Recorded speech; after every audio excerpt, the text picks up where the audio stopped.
NCRB का 2022 का data मैंने देखा, 90 महिलाओं का एक दिन में रेप केसेस सामने आए थे। ये जो आपने आंकड़ा लिया और हम जो एनसीआरबी को कोट करें वो टिप ऑफ द आइसबर्ग है। ज़्यादातर आज की डेट में अगर जो भयावह स्थिति है या भयंकर स्थिति वो है कि हमारे बच्चों के बलात्कार बहुत हो रहे हैं। क्यों ये केसेस अनरिपोर्टेड है? रिटेलिएशन का डर है या सिस्टम के ऊपर फेथ नहीं है? एक महिला का एक बार बलात्कार नहीं होता, उसका बार बार बलात्कार होता है और वो सच है। आप पुलिस स्टेशन जाएंगे, इतना आपको इनसेंसिटिव माहौल मिलता है, आपको किस तरह से ट्रीट किया जाता है, टिप्पणियाँ की जाती हैं, फिर वहाँ रिपोर्ट हो भी गई तो फिर कोर्ट कचहरी सालों चलती है।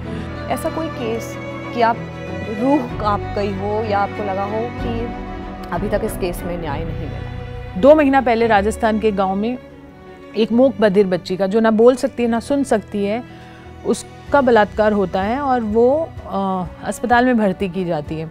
Over the top Preeti ji, आपको हैरानी होगी, उस बच्ची के माँ बाप ने यहाँ प्रोटेस्ट करना शुरू किया कि भाई हमें न्याय चाहिए, आरोपी को पकड़ो। तो उनके माँ बाप को पुलिस ने पकड़ लिया कि आप प्रोटेस्ट कर रहे हैं, आप आवाज़ उठा रहे हैं, और आज तक वो जेल में है। मेरठ का भी एक केस था जो 2-2.5 साल की बच्ची के साथ दुष्कर्म हुआ था।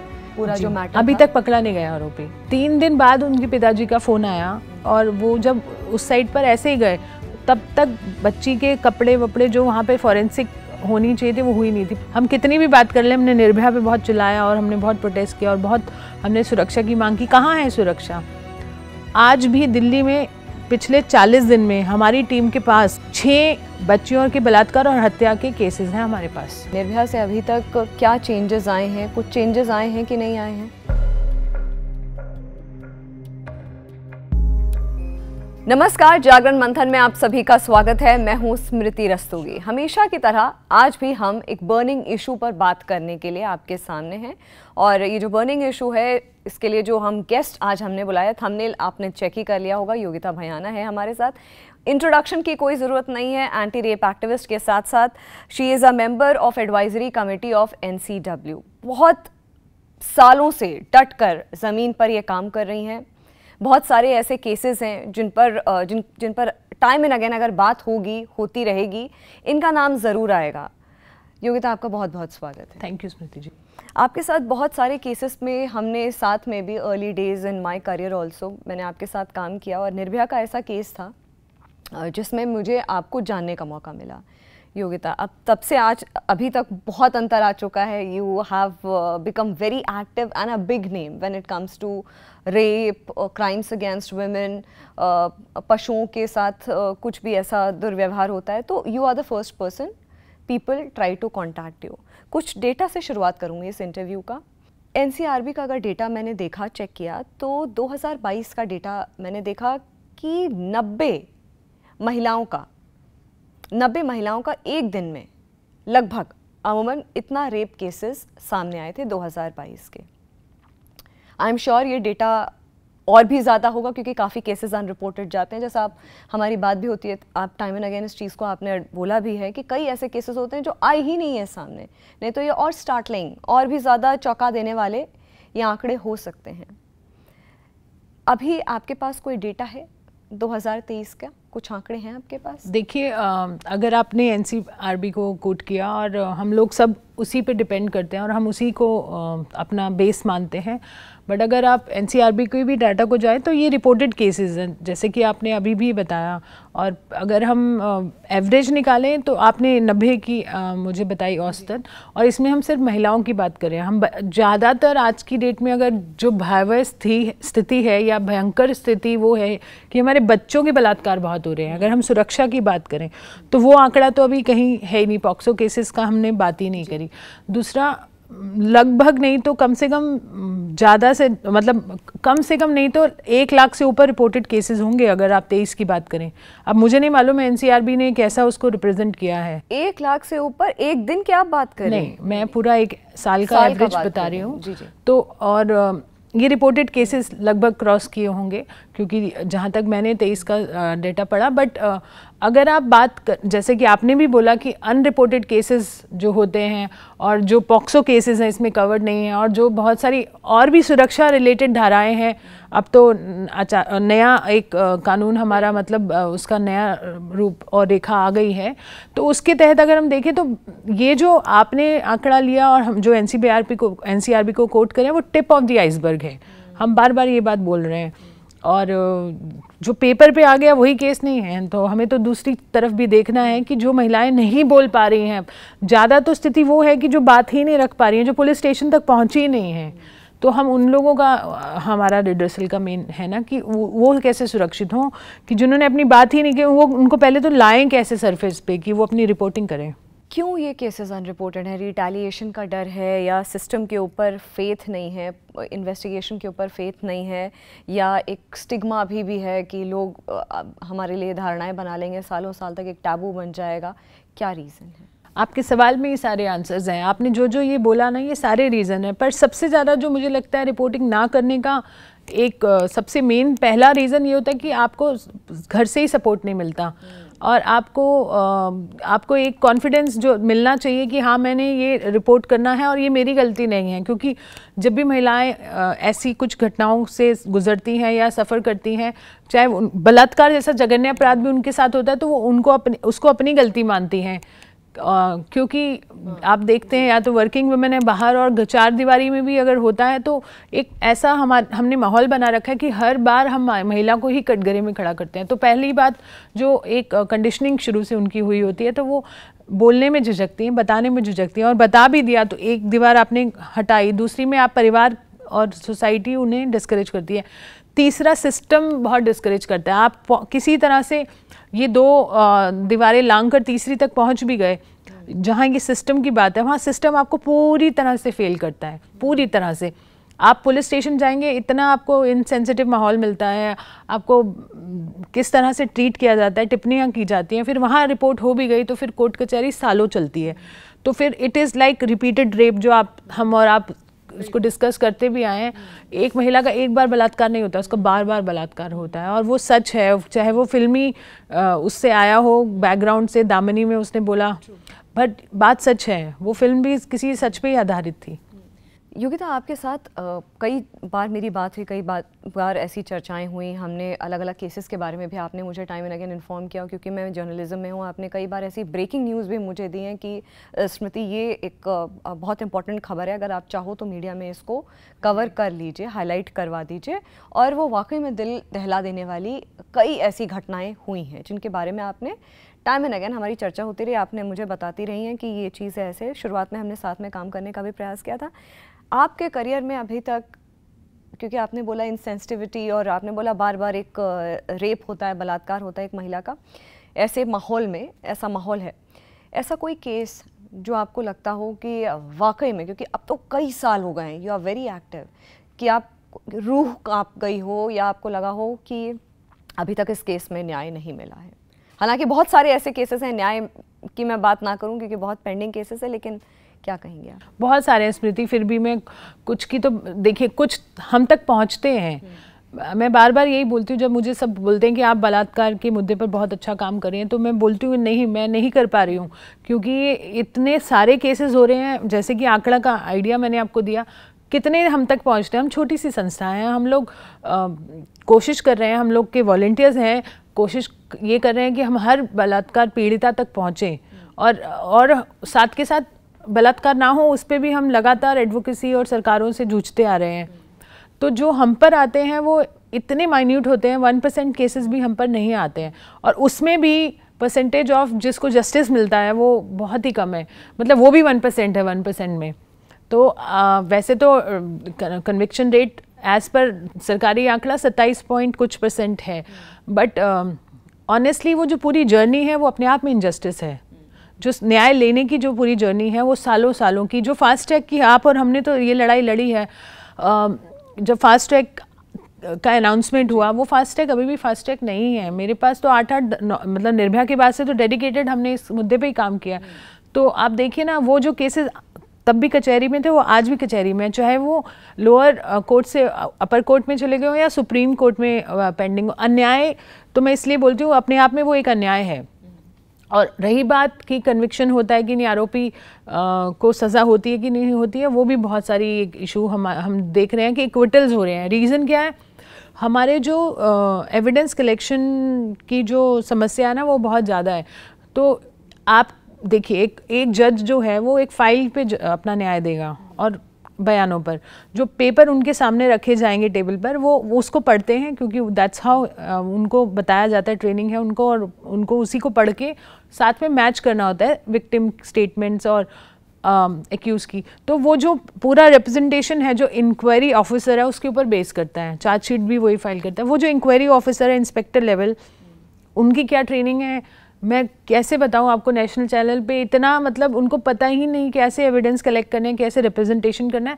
और मैं उनको भी दोषी नहीं बोलती हूँ पूरी तरह से, क्योंकि एक तो एम्प्लॉयमेंट इशू है वहाँ पर, ओवरबर्डन्ड है वो लोग, और एक्सपर्ट ही नहीं है, ट्रेनिंग्स नहीं है, तो सारा का सारा केस जो बेस है वो बेस ही खराब हो जाता है। तो न्याय प्रक्रिया में सबका भागीदारी होना चाहिए। वो भागीदारी कैसे निभाए, तो जज के पास तो फाइनल वो एक जाएगा फाइल, तो वो न्याय इसीलिए नहीं मिलता है कि हर जगह से वो लूपहोल्स हैं। उन लूपहोल्स को आपको एड्रेस करना है। पहला तो वो, जैसे कि मैंने बोला, 2 दीवारें लांघ कर वो तीसरी दीवार पे पहुंची कि वो पुलिस तक गई, और पुलिस के बाद वो रिप्रेजेंटेशन फाइल जो है कोर्ट में गई। फिर आपको अच्छा लॉयर मिला कि नहीं मिला, सरकारी वकील है या आपको प्राइवेटली भी आपने हायर किया, मतलब बहुत सारे इश्यूज़ हैं। और इक्विटल रेट्स बहुत ज़्यादा हैं इसीलिए, और सज़ा नहीं मिल पाती है। मेरे बहुत सारे केसेस में ऐसा हुआ है, हम लोग ने देखा है कि सज़ाएं माफ़ हुई हैं और बहुत अन्याय हुआ है परिवारों के साथ। एक लेटेस्ट मैं आपको एग्जांपल देना चाहूँगी आप ही के माध्यम से। वो तो खैर अभी इनिशियल स्थिति पर ही है केस। 2 महीना पहले राजस्थान के गांव में एक मूक बधिर बच्ची का, जो ना बोल सकती है ना सुन सकती है, उसका बलात्कार होता है और वो अस्पताल में भर्ती की जाती है।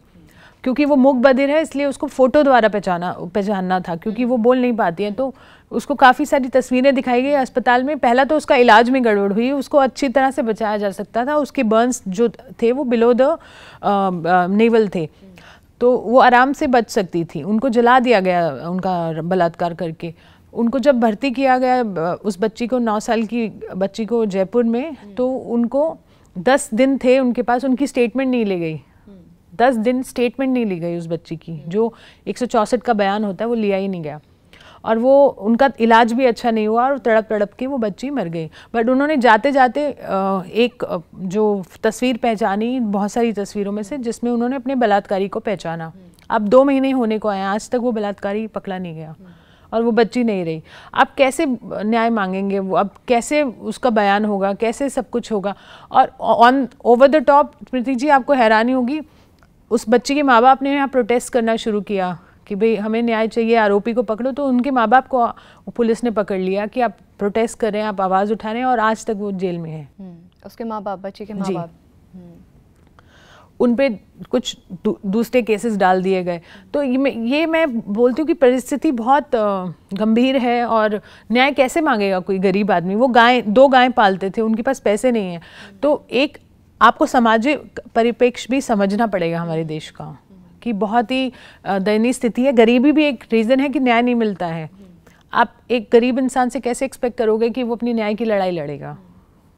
एक और केस आप अभी हाल फिलहाल जो आपसे बात हुई थी, तो एक मेरठ का भी केस था जो 2-2.5 साल की बच्ची के साथ दुष्कर्म हुआ था, और वो भी केस फाइल नहीं किया गया था। कुछ ये पूरा जो मैटर अभी तक पकड़ा नहीं गया आरोपी। आज देखिए 20 दिन हो गए हैं इस बात को। मैं आपको, मतलब मैंने जब वो बच्ची की फ़ोटो देखी नग्न हालत में बच्ची मिली, आपने मुझे भी वो वीडियो भेजा था। वाकई में एक मनोस्थिति खराब करने वाला, डिस्टर्बिंग वो विजुअल्स थे।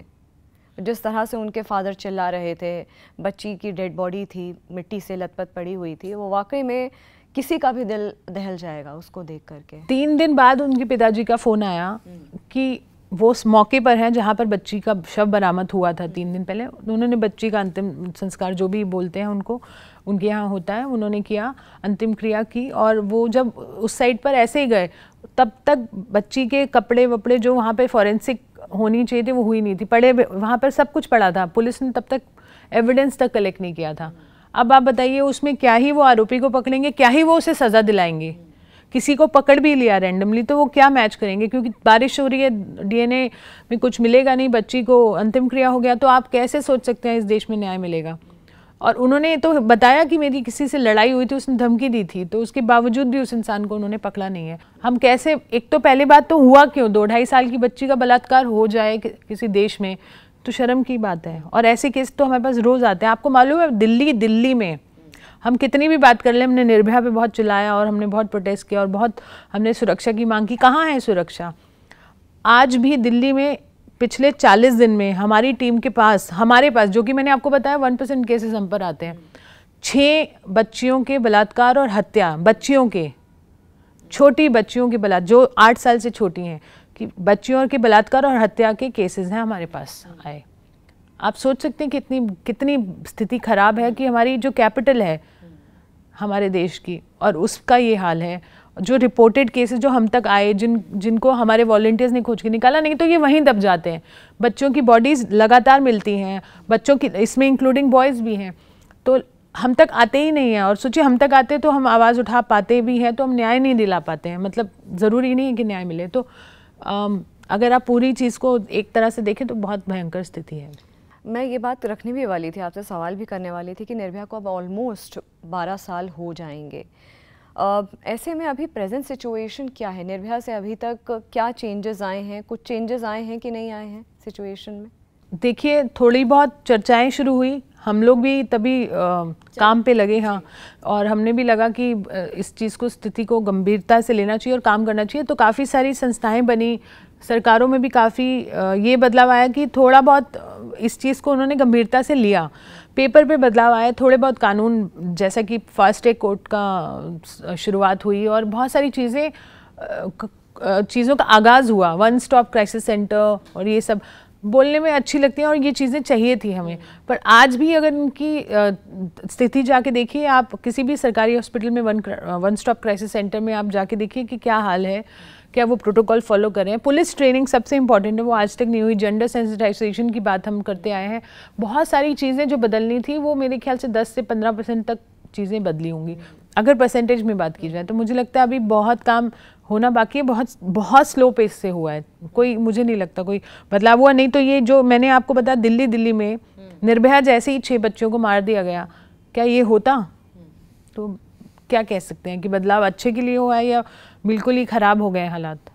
ओटीटी की मैं बात करूं तो ओटीटी में जिस तरह से ऑफ लेट जो केसेस आ रहे हैं, सॉफ्ट पॉर्न परोसने की बात बार बार रखी जा रही है, क्योंकि कोई नैप नहीं है, कोई कैप नहीं है, कोई ऐसा सेंसर नहीं है, तो बार बार ये चीज़ आ रही है, जिसके चलते कुछ स्टार्टलिंग केसेस भी आए हैं कि मध्य प्रदेश में एक 13 साल के भाई ने अपनी ही सगी बहन, जो कि 9 साल की उसकी बहन थी, उसका रेप किया पॉर्न देखने के बाद, जो ओटीटी पे इजीली अवेलेबल था। और उसके बाद उसकी मदर ने और बाकी लोगों ने घर पे उस केस को दबाने की कोशिश करी। आई एम श्योर ये सामाजिक जो सोशल स्टिग्मा होता है उसके चलते। अनदर केस आंध्र प्रदेश में हुआ था, जिसमें अगेन पॉर्न देखने के बाद स्कूल के ही बच्चों ने अपने साथ पढ़ने वाली स्कूल की ही लड़की का मिलकर के गैंग रेप किया। ऐसे बहुत सारे केसेस हैं, डूंगरपुर का भी ऐसे बहुत सारे केसेस हैं। तो ये सारे केसेस पॉक्सो में आते हैं। ओटीटी का कितना बड़ा रोल इस वक्त आप मानती हैं इस चीज़ को इंस्टिगेट करने का? देखिए, 80% के लगभग की एवरेज है जिसमें pornography is a major factor of instigation. हालांकि हम ये नहीं कह सकते कि सिर्फ यही रीज़न है, क्योंकि मेन रीज़न ये भी है, ऐड करता है अल्कोहल इन्फ्लुएंस और पोर्नोग्राफी कंटेंट। ये 80% तक इन्फ्लुएंस करता है ऐसे केसेस को, स्पेशली पॉक्सो केसेस को, क्योंकि जब एक पोर्नोग्राफी वाला या कोई भी कंटेंट देखने के बाद उनको मतलब लगता है सबसे सॉफ्ट टारगेट क्या है, वो बच्चे हैं। किसी भी सोते हुए बच्चे को उठा लिया जाए, जैसे कि मैंने बताया दिल्ली के कुछ केसेस में ऐसे हुआ, किसी को भी लेके चले गए वो, क्योंकि बच्चों को बहलाना फुसलाना बहुत आसान होता है और बेजुबान होते हैं तो बोल नहीं पाते। तो 80% के लगभग केसेस में। लेकिन इसमें तो बच्चे ही बच्चों का, मतलब 13 साल के भाई ने अपनी 9 साल की बहन का रेप किया जी, तो स्कूल के छात्रों ने मिलकर के एक छात्रा के साथ, क्योंकि everything is on the phone ना, आप कोई है ही नहीं, कोई जिम्मेदारी किसी की है नहीं, कोई आप फ़ोन देने का मतलब है कि आप मतलब सब कुछ दे रहे हैं। आप नॉर्मली भी, आप पहले पोर्नोग्राफी साइट्स पे जाना पड़ता था देखने के लिए, बट अभी तो आप स्क्रॉल करिए, आपको ही कंटेंट दिख जाता है। तो आपके बच्चे क्या देख रहे हैं, वो क्या रिसीव कर रहे हैं, तो कहीं ना कहीं ये बहुत रेगुलेशन की ज़रूरत है OTT को। मुझे लगता है कि सेंसर बोर्ड जिस तरह से फिल्मों को कंट्रोल करता है, OTT के लिए कोई बॉडी ही नहीं है। और मुझे हैरानी है कि अभी तक काफ़ी साल हो गए OTT को भी आए हुए, और सबको पता है सॉफ्ट प्रॉन नहीं है, इट्स हार्डकोर पोर्नोग्राफी आप देख सकते हैं उसके ऊपर। सॉफ्ट वाला भी चला गया अभी, क्योंकि काफ़ी सारे चैनल्स हैं, ऑल्ट बालाजी है, क्योंकि हमने इस पर भी काफ़ी आवाज़ उठा रखी है कि ये लोग कैसे कंटेंट को, हाँ, कहीं ना कहीं इंसेस्ट को ये बढ़ावा प्रमोट कर रहे हैं। अच्छा, ऐसे केसेस योगिता जिसमें जो एक्यूज्ड है वो भी माइनर है, 13 साल, बहुत हैरानी की बात है। 9 साल इंसेस्ट अपने ही घर में, इस तरीके की समाज कहाँ जा रहा है? ये देखिए, समाज वहीं जाता है जहाँ समाज को ले जाया जाता है। तो मुझे लगता है कहीं ना कहीं ये जिम्मेदारी हम सबकी है, और ये जो पैसा बनाने की होड़ है एट द कॉस्ट ऑफ कि ये जो जिस तरह का हम मतलब समाज बना रहे हैं, मुझे लगता है ये कहीं ना कहीं रेगुलेटरी बॉडीज़ किस लिए हैं। मुझे मतलब हैरानी होती है कि आज तक मतलब पार्लियामेंट में मुझे लगता है 2 या 3 ही सांसदों ने इस बात पे अभी तक अपना शंका जताई है कि ऐसा नहीं होना चाहिए। मुझे नहीं लगता कि ये जो बाकी के हैं उनको कोई चिंता है, या वो उनके लिए कोई मुद्दा नहीं है, या उनकी प्रायोरिटी नहीं है। बट स्टेट गवर्नमेंट्स को आई थिंक इस पर ज़्यादा कमर कसने की ज़रूरत थी। अगर सेंटर को, मुझे लगता है कि OTT को रेगुलेट करने के लिए हमने खुद लिखा है, और काफ़ी बार दिसंबर करना में कुछ चाहिए। वेबसाइट्स और कुछ ऐसे YouTube प्लेटफॉर्म्स OTT के बंद भी हुए हैं। 19 करीबन 18-19 प्लेटफॉर्म्स बंद हैं, उसके बावजूद ये केसेस थम नहीं रहे हैं और अग्रेसिवली ये केसेस हो रहे हैं। ये तो एक वेकअप कॉल है। अगर अभी इसको नहीं संभाला गया तो मुझे लगता है आने वाले और 2-4 साल में तो स्थिति इतनी ख़राब हो जाएगी कि आप सोच नहीं सकते। और ये जो कुछ किस्से आप फ़ोन पे देख के मतलब बता पा रहे हैं कि पढ़ के बता पा रहे हैं, ये तो बहुत बढ़ रहे हैं। अभी दिल्ली के ही स्कूल में, मयूर विहार में, एक स्कूल में 4 छात्रों ने मिलके एक लड़के का मतलब बलात्कार किया। इतना बुरा, मतलब 13 साल का लड़का, मैं उसको हॉस्पिटल में मिलने गई। तो ये सब इसी की देन है। ये तो काफ़ी सारी चीज़ें सरफेस पे नहीं आ रही है, रिपोर्ट नहीं हो पा रहे। और उनका सर्जरी हुआ, वो अभी 2 महीने ICU में रहा है वो लड़का, वो बच्चा। तो वो भी टीनेजर्स ही हैं। हम कितना भी जुवेनाइल की एज कम करवा ले, निर्भया के बाद हमने भी काफ़ी प्रयास किया था। अभी आप 13 साल बोल रहे हैं, अब क्या ही सज़ा होगी? वो ना सज़ा देने से कोई सोल्यूशन निकलेगा। कहीं ना कहीं इस चीज़ पर काम करने की ज़रूरत है। पहले तो ये कंटेंट बैन होना चाहिए। इसके लिए सबको आवाज़ उठानी चाहिए कि ये किस तरह से दिखा सकते हैं और क्या ये प्रमोट कर रहे हैं, ये जो कल्चर प्रमोट कर रहे हैं। मतलब it's not only about pornography की साइट्स पहले भी थी, बट ये जो बिल्कुल ही आप फ़ोन खोलते ही आपको दिख जा रहा है, इस पर तो रेगुलेटरी बॉडी इमीडिएटली बिठानी चाहिए, इमीडिएटली। परिवार का और स्कूल का कितना बड़ा रोल इन चीज़ में देखते हैं, क्योंकि अब पहले के टाइम की अगर बात करूँ योगिता, तो हम लोगों को जो हमारा टाइम था, जिसको हम कहते हैं मिलेनियल जो जनरेशन रही है हमारी, उस वक्त हम लोगों को बोला जाता था कि बेटा ऐसा नहीं करना। हालांकि रीज़न भी दिया जाता था, ये गलत है, ये इस उम्र में नहीं करा जाता या नहीं देखा जाता, या ये चीज़, हर चीज़ की एक उम्र डिफाइंड थी। मैं ये नहीं कह रही थी कि उस वक्त ऐसे केसेस नहीं होंगे या इस तरीके की चीज़ें नहीं होती थी, अब होना शुरू हुआ, मैं ये बात नहीं कह रही हूँ। उस वक्त भी यही सेम केस होगा, रिपोर्ट कम आती होंगी, केसेस रिपोर्ट कम होते होंगे, मीडिया कम था, वैसे मीडिया कम था, मैं वो चीज़, मगर कहीं ना कहीं एक नियंत्रण था परिवारों में, स्कूल में। आप इस तरीके की चीज़ें, और ख़ासकर फ़ोन के होने से तो बहुत चीज़ें बदल गई हैं। परिवारों को और स्कूल को कितना कमर कसने की ज़रूरत है? आई थिंक सबसे ज़्यादा उन्हीं की जिम्मेदारी है। मुझे लगता है अगर यहीं इसी 2 लेवल पर बच्चा अगर या जो हमारी परवरिश बिल्कुल ठीक रहे, तो I think we are giving good outcome to the country. मुझे लगता है यहीं पर ही काम करने की सबसे ज़्यादा ज़रूरत है। अगर आपकी 90% एनर्जी आप यहीं दे देंगे तो आपको कुछ ज़्यादा खास करने की ज़रूरत नहीं है। डेफिनेटली मीडिया का इन्फ्लुएंस है, इन्फ्लुएंसर्स का होता है, और मूवीज़ का होता है, बहुत सारे इन्फ्लुएंस होते हैं और भी, बट मेजरली अगर आप घर से अच्छी सीख ले रहे हैं और घर से आपको अच्छा एक गाइडलाइन मिल रहा है और स्कूल से मिल रहा है, तो बाकी रेस्ट कैन बी सॉर्टेड। तो ये 2 चीज़ों पे फोकस तो हम कब से कह रहे हैं कि होना चाहिए। और how they look upon each other, जो एक को एग्जिस्टेंस है दोनों जेंडर का, वो एक उसमें ये सबसे ज़्यादा ट्रेनिंग्स की ज़रूरत है स्कूल में। और आज की डेट में कुछ नहीं है, गुड टच बैड टच करा के छोड़ देते हैं,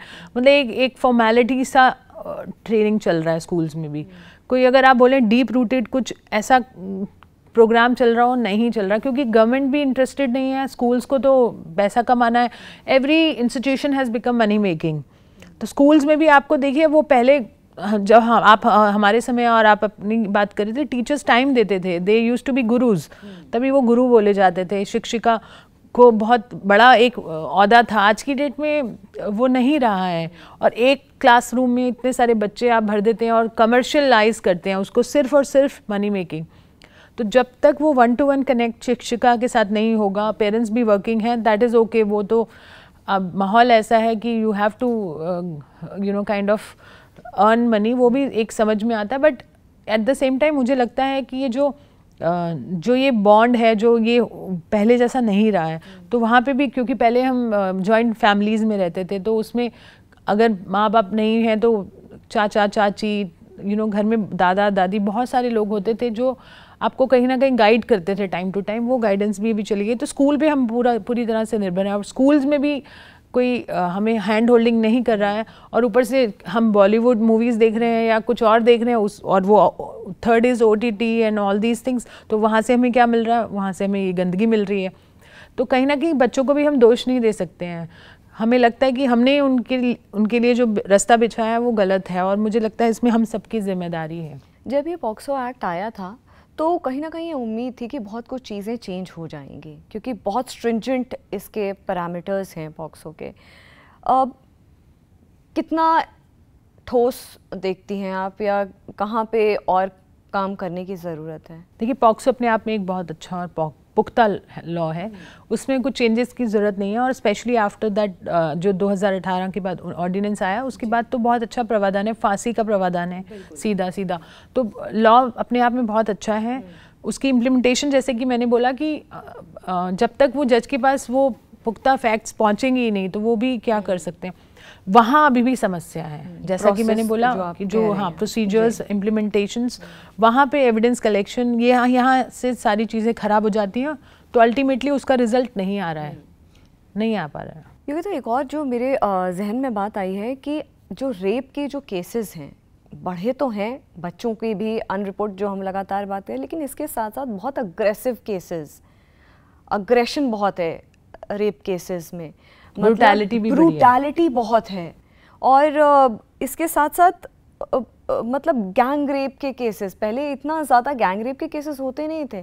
तो अग्रेशन, ब्रूटैलिटी और जो गैंग्स का इन्वॉल्वमेंट होता है, गैंग का इन्वॉल्वमेंट होता है इन अंडरटेकिंग दिस ब्रूटल इंसिडेंट, क्या रीज़न है ये?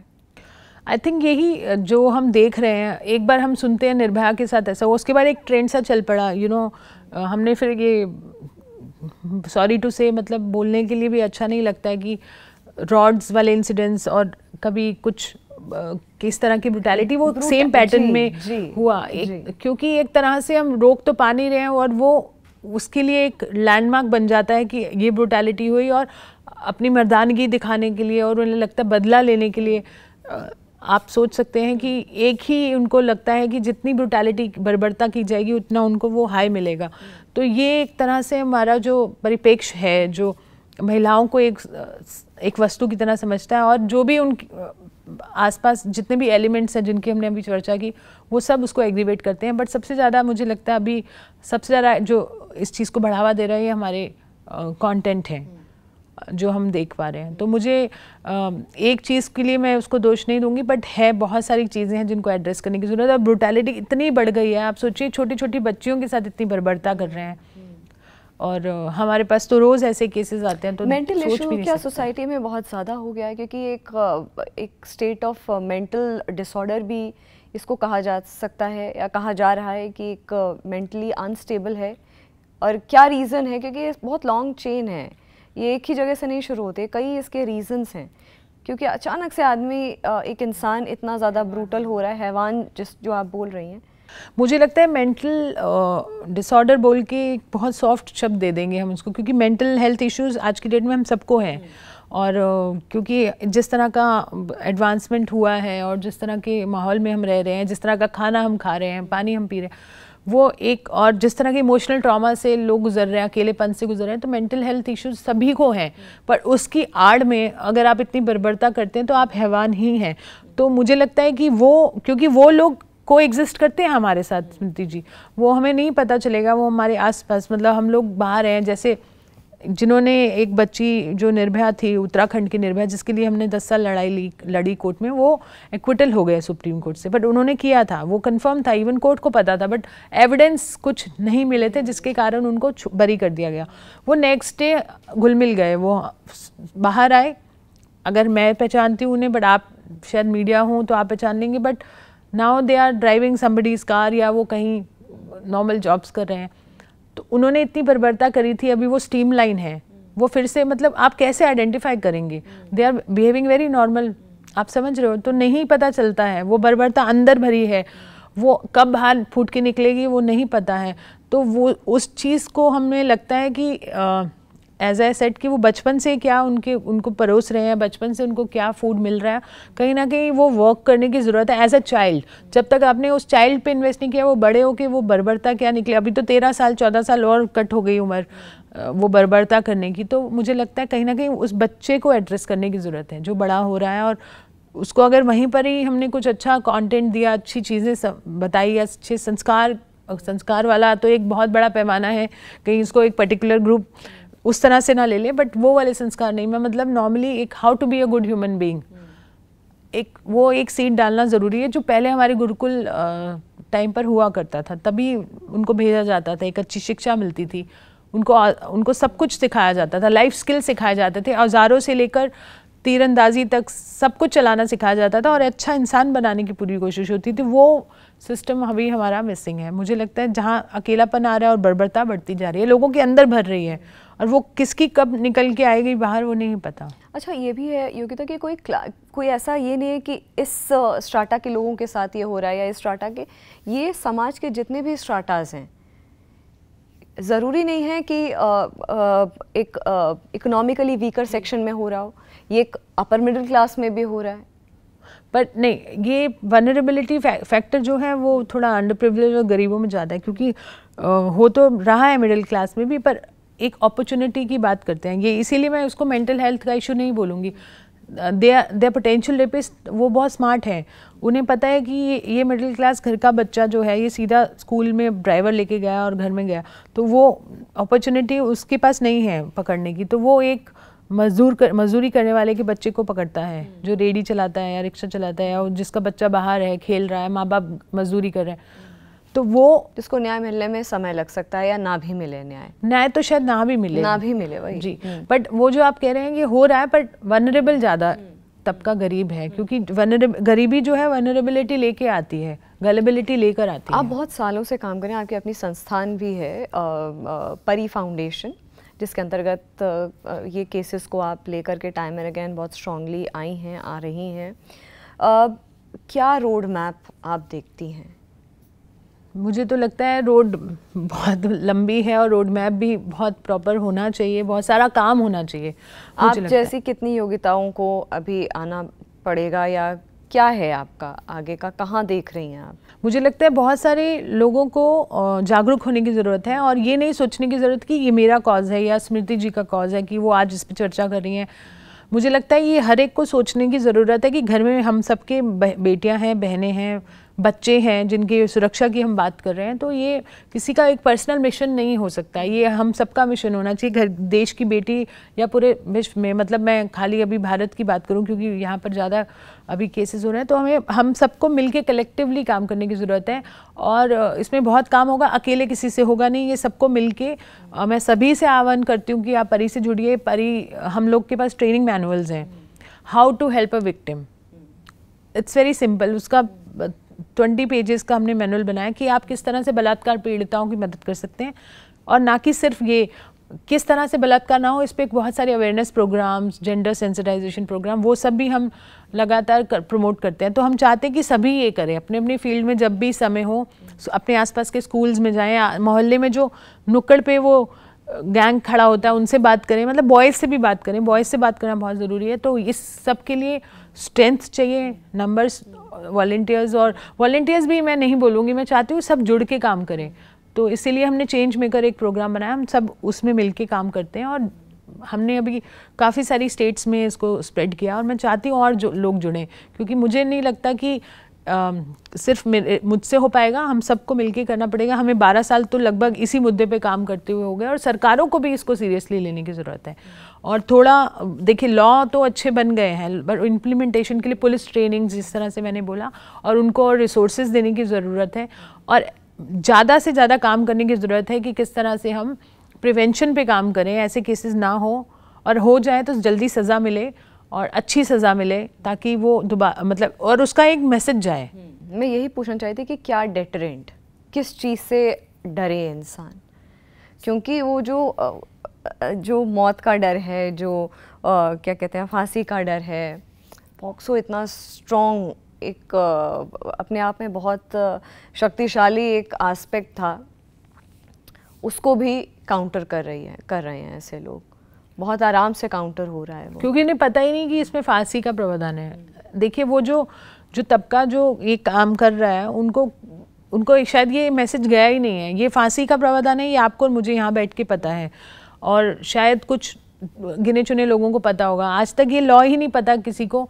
तो इसीलिए इसकी अवेयरनेस बहुत ज़रूरी है। निर्भया के समय भी फांसी हो गई, बट उस दौरान कोविड का एक लहर चला था, तो इस चक्कर में वो न्यूज़ दब गई। तो एक मैसेज जो जाना चाहिए था, और वो भी 9 साल के बाद हुई, तो अगर ये जल्दी हो और मीडिया इसको अच्छे से उठाए दिखाए, ताकि उसका थोड़ा सा प्रभाव जाए डायरेक्ट, और थोड़ा डर जाए उन पोटेंशियल रेपिस्ट में कि हाँ, अगर मैं ये करूँगा तो ये होगा, तो उसको एक उस तरह से प्रोजेक्ट करने की भी ज़रूरत है। ये तो हो गई बात सज़ा की, पर ऐसा ना हो, उसके मन में ऐसी भावना ना आए जी। वो क्यों वो सोचे इस बारे में, सोचा भी कैसे उसने, उस पर भी बहुत सारा काम होने की ज़रूरत है। जो सबसे इम्पॉर्टेंट है, मानसिकता कैसे बदले, उसके ऊपर सबसे बड़ा काम होने की ज़रूरत है। और उसी के चलते मैं बार बार कहती हूँ, अवेयरनेस प्रोग्राम्स स्कूल्स में, पहली बात तो राइट टू एजुकेशन के अंडर सारे बच्चे स्कूल्स में चैनलाइज्ड होने चाहिए, और स्कूल्स फिर एक हमारे लिए भूमि होनी चाहिए जहाँ पर हम ट्रेनिंग्स कर पाएँ और उनको चैनलाइज कर पाएँ। तो आपको एक जगह पर सब मिल गए, बट बहुत सारे बच्चे स्कूल नहीं जाते हैं, ड्रॉप आउट्स हैं, वो ज़्यादा एक समस्या है।